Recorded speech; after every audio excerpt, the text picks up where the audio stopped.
Hello and welcome to InfoTech Research Group's monthly threat landscape briefing. We use these briefings to cover current topics related to cybersecurity, such as threat actor campaigns, regulatory compliance and legal issues, and exploitation methods and tactics being used by today's cybercriminals. For this month's briefing, we start with Senior Research Analyst Cassandra Cooper regarding the management of cybersecurity burnout in 2021. Then we hear from Research Analyst Logan Rohde about the popularity of cyber insurance and changes that may be coming in the cyber insurance industry. Finally, we hear from Research Specialist Isaac Kinsella about a data breach disclosed by the United Nations. Without further ado, let's begin. The COVID-19 pandemic has had a significant impact on how the world works. We've seen most employees shift to a remote work environment in early 2020, and many businesses and organizations have maintained that remote work environment throughout 2020 and into 2021, with some partial shift back to an in-office or in-workspace environment. And while many of us are familiar with the number of new cybersecurity challenges that have been faced as a result of the pandemic, increases in phishing attempts, malware, ransomware, all of the malicious external attacks that we already were familiar with pre-pandemic, most of us are not as aware of the endemic burnout that's being caused and being experienced by our security operations centers, our information security specialists, and our cybersecurity team members. These are the individuals that are tasked with keeping the organization safe and secure on a day-to-day basis, and their job and roles have significantly changed since the introduction of this remote work environment and COVID-19 in general. Most of us may not have thought to do such things, including changing our wireless router's default administrator credentials or creating a more complicated password for our wireless internet access, even just changing the default password. In addition to that, we're in remote work environments where now our physical environment is less secure. There's less control, essentially, in terms of how we're doing our jobs, and that causes significant stress and change in complexity for our security operations centers and our security teams and how they're ensuring that how we do our jobs continues to be secured on a day-to-day basis. And so what we're seeing now is significant burnout. 3 out of 4 cybersecurity or security operations centers employees have reported experiencing burnout in their roles.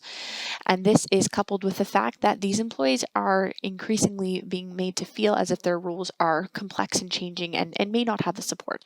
51% of surveyed security operations center employees believe that the impact of COVID-19 and the shift to remote work has really increased the performance of the security operations team within their organization.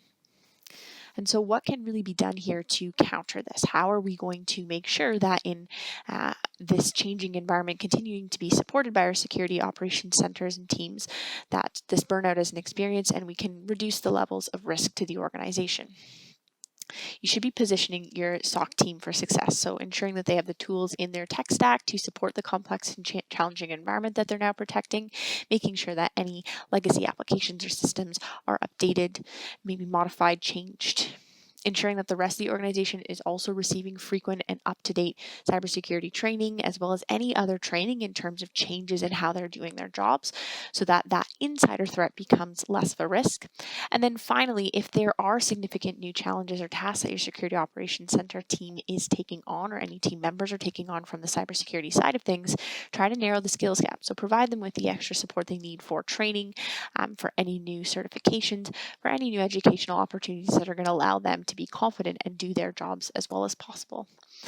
The last thing that we would want is an organization to be exposed to malicious attacks or to even insider unintentional threat due to burnout, fatigue, and not feeling supported. More and more organizations are using cyber insurance as part of their risk management strategy, which, in large part, is connected with the proliferation of cyber risks and their increased sophistication. These days, cyber insurance just seems like good business. Well, it does if you're the consumer. For insurers, on the other hand, cyber insurance is proving to be a high-risk, low-reward line of business, and a reckoning within the market may be coming, or perhaps is already underway. Don't assume that insurance is no longer worthwhile. Rather, focus on understanding what you really need from it.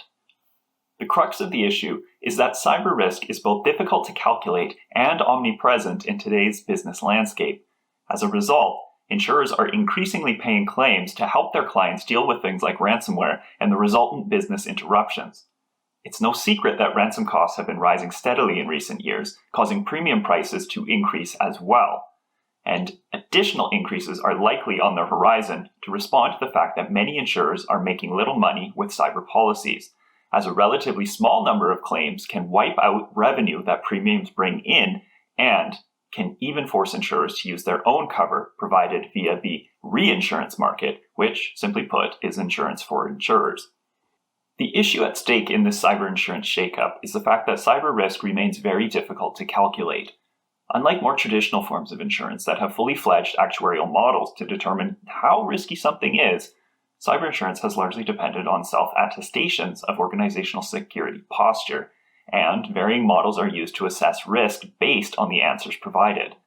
This lack of standardization results in premium quotes that can vary widely from one insurer to another, and can be confusing for consumers unsure about what they really need and what it should cost. However, organizations benefit greatly from completing a business impact analysis to determine what it would cost them to recover or remediate various incident types on their own.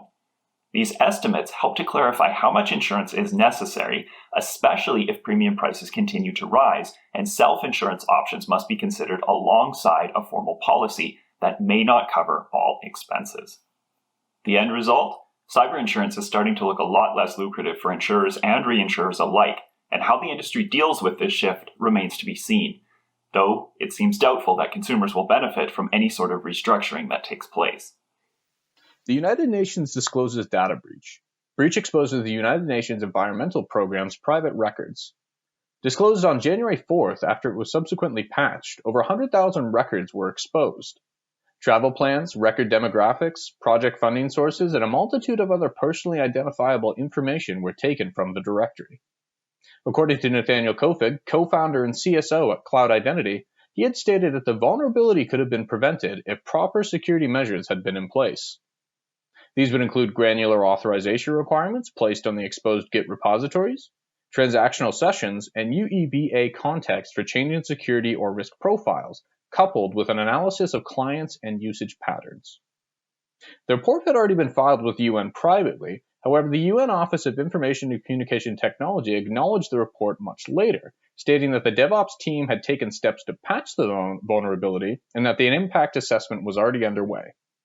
When pressed further, the UNEP had stated that they were unaware of any current misuse of the data, and quote, "The dataset does not contain information that could be used to attack any other UN data or IT systems." While the aftermath of the UN breach affects specifically UNEP and PII, there are still questions as to the purpose behind the attack. The UNEP was unaware of any authorized access to the information or misuse of the data because the dataset didn't contain any information that could be useful, which doesn't make the attack any less concerning. Depending on what the metrics behind the attack are and what the value of the information is, the source of the attack could be far more detrimental to people involved whose PII has been compromised. Importantly, are the employees of the UNEP whose personal information had been leaked, from salary to travel itineraries. While at the outset this seems minor, in the wrong hands this information can have great consequences.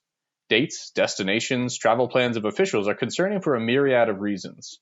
This is compounded by the fact that also within the leak were funding sources for projects. In the instance of an employee having important ties to a crucial project, knowing much about their PII can be used to accost, harass, or manipulate them for other purposes. The UNEP has made steps to contact their employees invariably. Most of them, however, have stated that the information disclosed will remain the same. The damage of this information may not be relevant for everyone, but can still be used in some scenarios for the gain of a malicious actor. Remember that the goal of a breach may never be fully transparent. This attempt may have only been an initial access attempt, probing and querying the preparedness of the UNEP. On the upside, in 2019, the UN had failed to disclose a cyber attack that had severely compromised their network, while at the same time condemning the lack of transparency from countries globally. It's a step in the right direction that the UN is more willing to disclose what and when they have been breached once that breach has been remediated. This concludes this month's briefing. If you have any questions about what you've heard, want to learn more, or need any support, please do not hesitate to contact us and set up an analyst call. Thank you, and see you next month.